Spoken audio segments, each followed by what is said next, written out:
right before we brought in Will Lowery. It was like 10 seconds prior to putting him on hold. I just wonder if he hears Scott Cochran's voice, does he begin like to do sit-ups or push-ups or, hit the ground? I mean, Will, tell me about it, man. Do you hear Scott Cochran's voice and you automatically like perk up a little bit? Yeah, perk up's a good word. I think I just give a little smile to myself now, man. He is a voice that is constantly in the background, but he's a great guy and he means well for you, and he brings the energy, man. He does exactly what he's supposed to do, and that's get you ready to go and get your blood pumping and make sure you're paying attention. I got you. I hope you had a great weekend. Certainly, let's talk a little Alabama football. Jeremy Pruitt, somebody that you tweeted out November the 17th that might have a shot at that Tennessee job. He ended up getting that Tennessee job. I'd love to hear your thoughts.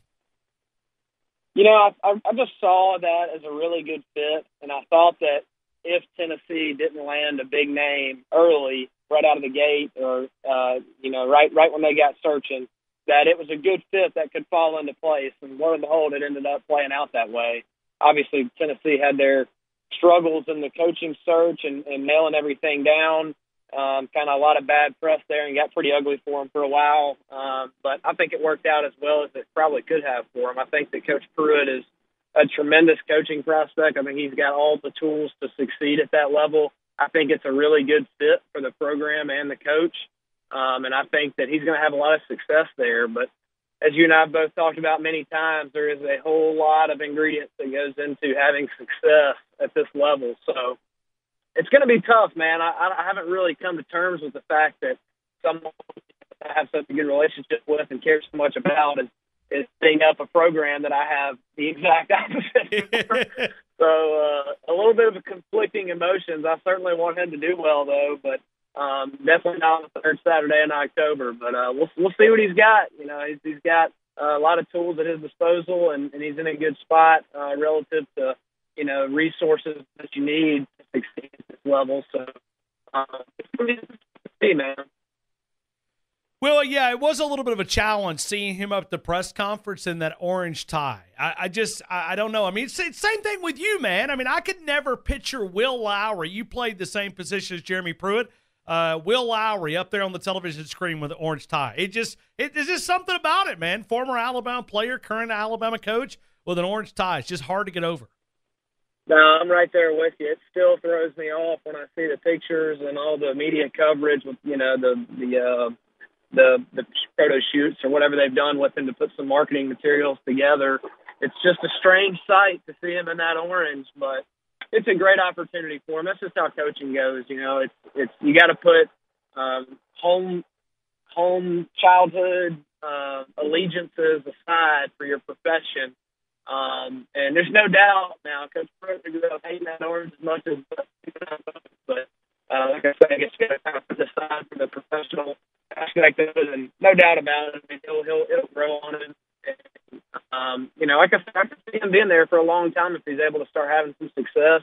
He's the kind of guy that's gonna be loyal and do things the right way and really try and build something from the ground up. So I've seen some of the staff hires he's made, and certainly think that he's headed in the right direction there. I think the world of Coach Scher and some of these other guys that he's got coming on board. I know Coach Rump's been another name thrown around. I don't know what all is finalized and what all is official and not, but he's a really likable guy.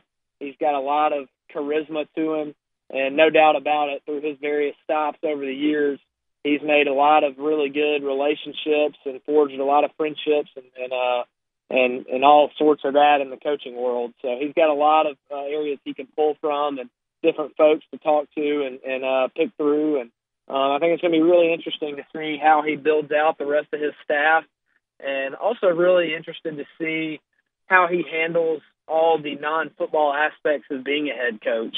There's just a lot that goes into it. And, I know that he is a very much hands-on X's and O's guy that coaches the players. I think that he could turn into a very much Saban-esque coach in that regard, and that, a lot of coaches get really high level when they get to the head coaching helm and hire guys underneath them to handle the more detailed, minute stuff in a lot of regards. But I see Coach Pruitt as staying very much hands-on with the defense, very much hands-on with the secondary and the linebackers. So it's just going to be interesting to see, man. He's in a completely new role here, and he's got a lot of responsibility and a whole lot more scrutiny and media responsibilities that are going to be coming up on his life here. So certainly wishing him all the best. I hope that he's able to find success. We're talking to Will Lowery. It is presented by the Cypress Inn, casual riverfront dining here in Tuscaloosa, right off Rice Mine Road, 205-345-6963. Certainly, we'd ask that you would consider them when we talk about catering. When we look at this upcoming Christmas holiday, they'll do a great job for your family, whether you're having an off-site or they're on the site. So many different options. CypressInRestaurant.com, 205-345-6963 as they proudly present Will Lowery. Will, let me go into the conversation. Help me settle some Alabama nervous anxiety about Jeremy Pruitt having to juggle both responsibilities in Knoxville and in Tuscaloosa. Well, I think he made the best point himself during his introductory press conference. He's in this for the players, and he's not going to leave a job unfinished. If there's anything that he has harped on as a coach to me and everyone else as a player since I've been around him, it's finish. He is all about finishing, whether that's finishing a drill, finishing a tackle, finishing a practice, finishing a game, finishing your homework, finishing a semester of school, or finishing a career, anything. He is all about a finish. So I can assure you that he is not about to leave these guys out to dry. He's not about to leave the staff out to dry.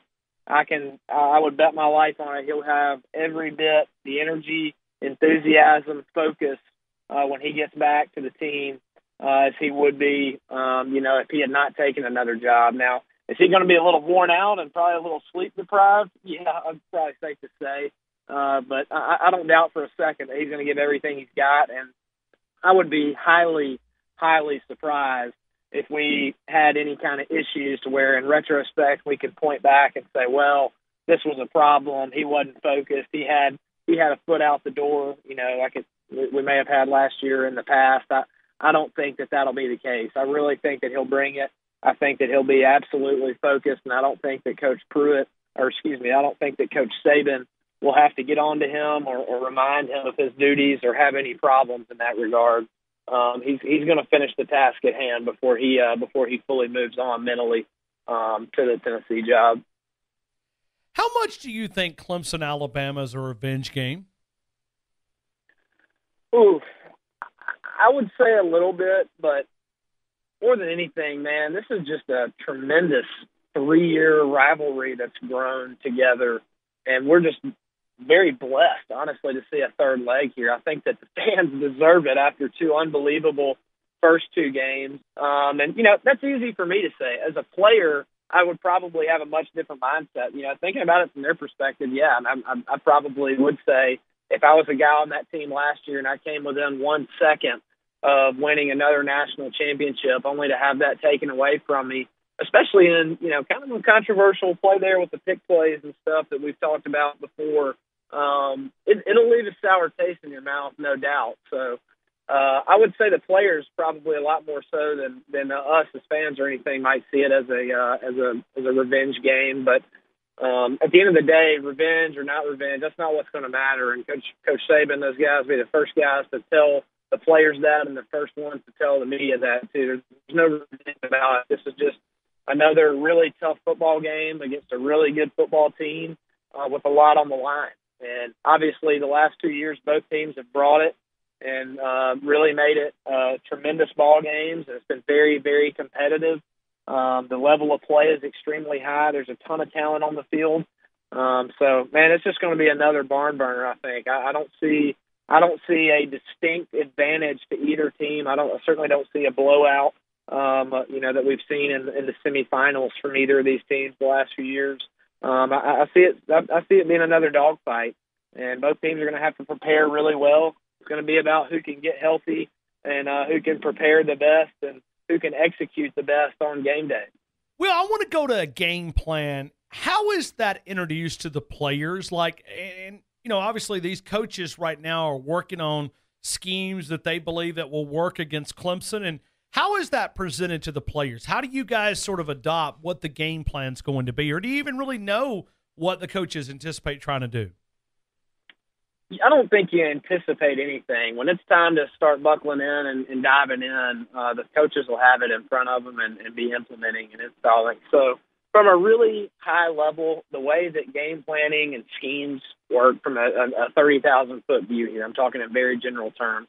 In the off season, you go through installs and film sessions and meetings with as a defense and with your position group to go over our base defense, all the different things that we can do, all the different personnel, formations, plays, techniques, everything. You throw that all together and you practice all of it. You do a little bit of everything. You learn it all so that you have the knowledge. And then once you get into the year, the coaches will devise game plans each week. And the very first thing you do when you sit down in your first install meeting is we have our packet there. And basically from our entire playbook, we pull out the formations, personnels, and calls that could be applicable in the game that weekend. And you practice all that. So you kind of take the whole pie and then you cut it down to what portions you might actually use in the game based off of what the other team has run over the years and in the season, depending on what week you're in. And then once you get into the game, obviously you've prepared for everything they've ever done. Well, they're not going to run everything they have.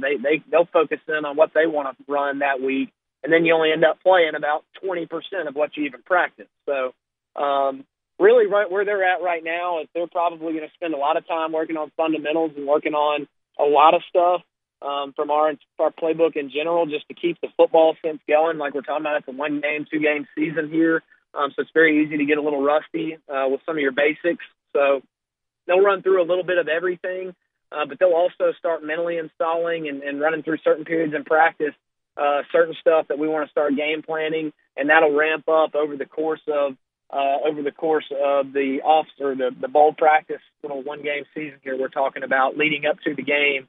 It'll get more and more intensive with the amount of game-specific stuff that we're working on. It'll be a ton of mental reps the whole time, no matter what. There'll be a ton of film to go through, and they'll get a ton of chances to go through mental reps and walkthroughs of various stuff. So it's kind of a mix across the board, and then you just start honing in and kind of fine-tuning what you actually want to run come game day. So, Clemson's a team that does a lot of different stuff. They got a lot of gimmicks, and they run a lot of quick stuff. You got to have really good eye discipline, as Coach calls it, to be focused on your key and not to get caught up in the different guys running around on the field and different guys meshing across the ball. So it'll be really important for them to lock in and be really well prepared so they can play fast on game day. Will, do you think we can clean up some of the mistakes that we made? Obviously, injuries were a huge part of it, reps and practice and all those different things. But do you see the things that we did maybe on the defensive side of the football? Are those cleanable areas that Alabama kind of messed up a little bit on the defensive side of the football? Can you clean those up, or is that more of maybe talent thing? I think it's a little bit of both, but a lot of it is certainly, mistakes that we made more so than talent. I mean, if we don't have the talent, then there's something wrong. But nobody's got it if we don't. But getting healthy is going to be one of the biggest aspects of it. Obviously, there's been no shortage of talk about the injury problems that we've had this year, and it's certainly been a real challenge for us on the defensive side of the ball to rise to the occasion and play at a high level with so many guys out. And I think that we've done a really good job, all things considered, in that regard of managing the guys that we lost and trying the best we can to replace them and keep up that level of play.